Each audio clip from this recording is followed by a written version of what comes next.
નમસ્કાર મિત્રો, સ્વાગત છે તમારું અમારી આ યુટ્યુબ ચેનલમાં। ભલે જીવ જતો રહે પરંતુ ગુરુવારના દિવસે આ 3 કામ ભૂલથી પણ ન કરતા। પરિવાર થઈ જશે બરબાદ અને ઘરમાં આવશે ભયંકર ગરીબી। મિત્રો, આજે અમે તમને બતાવીશું કે તમારે ગુરુવારના દિવસે એવા કયા કાર્યો ન કરવા જોઈએ જેનાથી તમારો ગુરુગ્રહ મજબૂત રહે અને જીવનમાં તમારે કોઈ પણ પ્રકારની પરેશાનીઓ અને મુશ્કેલીઓનો સામનો ન કરવો પડે, તેમજ હંમેશા તમારા પર ભગવાન વિષ્ણુ અને માતા લક્ષ્મીની કૃપા બની રહે। મિત્રો, એવું કહેવામાં આવે છે કે જે વ્યક્તિની કુંડળીમાં ગુરુગ્રહ મજબૂત હોય તેને પોતાના જીવનમાં અપાર સુખ સમૃદ્ધિ અને ધન સંપત્તિની પ્રાપ્તિ થાય છે અને જીવનના દરેક ક્ષેત્રમાં તેને સફળતાની પ્રાપ્તિ થાય છે। પરંતુ જો તમે ગુરુવારના દિવસે કેટલાક એવા કાર્યો કરી લો છો જે શાસ્ત્રો અનુસાર અનુચિત છે તો તમારા પરિવાર પર ખૂબ જ મોટો સંકટ આવી જાય છે અને તમારો ગુરુગ્રહ મજબૂતમાંથી નબળો પડી જાય છે, જેના કારણે તમારા જીવનમાં ખરાબ પરિણામો આવી શકે છે। આજની આ વિડીયોમાં અમે તમને જણાવીશું કે ગુરુવારના દિવસે એવા કયા 3 કાર્યો ન કરવા જોઈએ। જો તમે ગુરુવારના દિવસે આ 3 કામ ભૂલથી પણ કરો છો તો તમારા પરિવાર પર ખૂબ જ મોટો સંકટ આવે છે અને જીવનમાં તમારે ભારે સંકટો તેમજ તકલીફોનો સામનો કરવો પડી શકે છે। અને જો તમે ગુરુવારના દિવસે આ 3 કામો નથી કરતા તો જીવનમાં તમને ધન સંપત્તિ અને માતા લક્ષ્મીજીની અપાર કૃપા દ્રષ્ટિ પ્રાપ્ત થાય છે। જો તમે ઈચ્છો છો કે તમારા ઘરમાં હંમેશા ધન સંપત્તિ આવતી રહે, ભગવાન વિષ્ણુ અને માતા લક્ષ્મીજીની કૃપા તમારા પર બની રહે તો તમારે ગુરુવારના દિવસે આ 3 કાર્યો ભૂલથી પણ ન કરવા જોઈએ। જો ગુરુવારના દિવસે તમે આ 3 કાર્યો કરો છો તો સૌથી પહેલી સમસ્યા તો એ આવે છે કે તમારું વૈવાહિક જીવન ખૂબ જ દુઃખ સાથે પસાર થાય છે।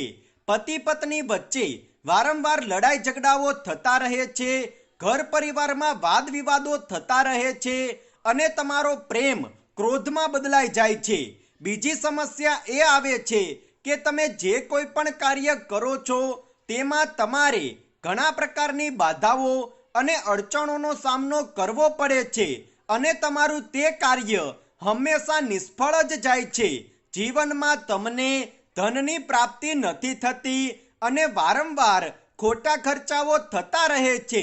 પરંતુ મિત્રો, જો તમારો ગુરુગ્રહ મજબૂત સ્થિતિમાં હોય તો તમને સમાજમાં માન સન્માન, દરેક કાર્યોમાં સફળતા અને જીવનમાં સુખ સમૃદ્ધિ તેમજ ધન સંપત્તિની પ્રાપ્તિ થાય છે।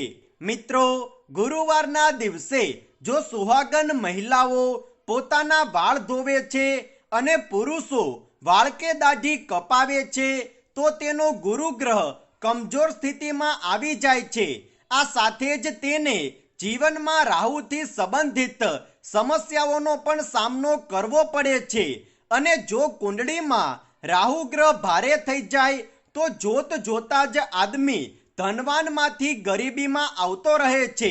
એટલા માટે જ મિત્રો, ગુરુવારના દિવસે સુહાગન મહિલાઓ ભૂલથી પણ પોતાના વાળ ન ધોવે અને સાથે જ પુરુષો પણ દાઢી કે વાળ ન કપાવે, જેથી તમારા જીવનમાં રાહુ ગ્રહ ભારે ન થાય અને જો રાહુ ગ્રહ સંબંધિત સમસ્યાઓ જીવનમાં ન આવે તો તમારો ગુરુગ્રહ પણ મજબૂત સ્થિતિમાં રહે છે અને તમને અપાર ધન સંપત્તિ તેમજ સુખ સમૃદ્ધિની પ્રાપ્તિ થાય છે।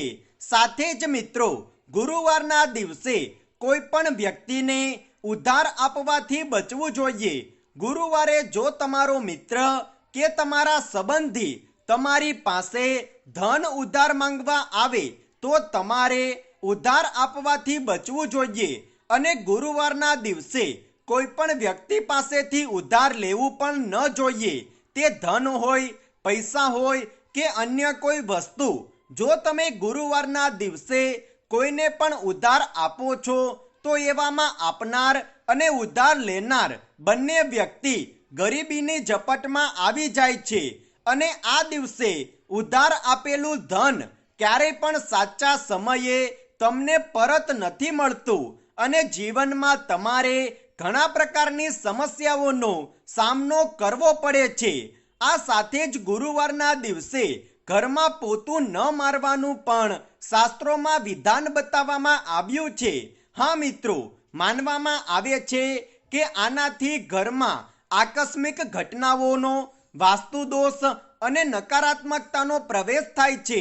પરંતુ જો તમે ગુરુવારના દિવસે ઘરમાં પોતું મારવા જ માંગો છો તો તમારે પોતું કરવાના પાણીમાં થોડું મીઠું નાખીને ઘરમાં પોતું લગાવવું જોઈએ. આનાથી ઘરમાં વાસ્તુદોષ અને નકારાત્મકતા પ્રવેશ નથી કરી શકતી અને પાણીમાં મીઠું નાખીને પોતું કરવાથી માતા લક્ષ્મીજીનો તમારા ઘરમાં સ્થાયી વાસ થાય છે. ગુરુ ગ્રહ આપણા જીવનમાં વિવાહ સંબંધિત અને સુખ સમૃદ્ધિ આપનારો ગ્રહ માનવામાં આવે છે. એટલા માટે ગુરુવારના દિવસે તમારે એક વાતનું ધ્યાન રાખવું જોઈએ કે પરિવારના સદસ્યો, પતિ પત્ની કે માતા પિતા સાથે લડાઈ ઝઘડાઓ અને વાદ વિવાદ ન કરવા જોઈએ. આવું કરવું એ સાક્ષાત ગુરુને બરબાદ કરવું હોય છે. એટલા માટે ગુરુવારના દિવસે પતિ પત્ની, માતા પિતા કે પરિવારના કોઈ પણ સદસ્યની સાથે લડાઈ ઝઘડા ન કરો, જેથી તમને આનું સકારાત્મક પરિણામ જોવા મળે. મિત્રો, હંમેશા તમને જીવનમાં ધનનું નુકસાન જ થાય છે. ધન તમારા જીવનમાં આવતું જ નથી. તમે કોઈ પણ કાર્ય કરો છો તેમાં તમને સફળતા નથી મળી રહી. હંમેશા તમારે પરેશાનીઓનો જ સામનો કરવો પડે છે અને તમે ઈચ્છો છો કે તમને આ બધી જ પરેશાનીઓમાંથી છુટકારો મળી જાય તો તમારે નિશ્ચિત 5 ગુરુવાર સુધી 3 કેળાનું સેવન કરવું જોઈએ. આ સાથે જ જો તમે ગુરુવારના દિવસે કેળાનું દાન કરો છો તો તમારા ઘરમાં તેમજ જીવનમાં સુખ સમૃદ્ધિ અને ધનનું આગમન થાય છે અને જીવનમાં તમને ધન કમાવાના નવા નવા સ્ત્રોતોની પ્રાપ્તિ થાય છે. તો મિત્રો, ગુરુવારના દિવસે તમે આ વાતોનું ધ્યાન રાખીને તમારા જીવનને સુખ સમૃદ્ધિ તેમજ આનંદ ઉલ્લાસથી ભરી શકો છો. અને ખાસ કરીને ગુરુવારના દિવસે આ કાર્યો ન કરતા, નહીં તો તમારે જીવનમાં ખૂબ જ વધારે મુશ્કેલીઓ અને પરેશાનીઓનો સામનો કરવો પડી શકે છે. તો મિત્રો, કમેન્ટ બોક્સમાં સાચા દિલથી જય માં લક્ષ્મી અવશ્ય લખી દો અને જો તમને આ વિડીયો પસંદ આવ્યો હોય તો વિડીયોને લાઈક કરો, શેર કરો અને આવી જ જ્ઞાનવર્ધક જાણકારી મેળવવા માટે અમારી ચેનલને સબસ્ક્રાઇબ કરવાનું ના ભૂલતા. ધન્યવાદ.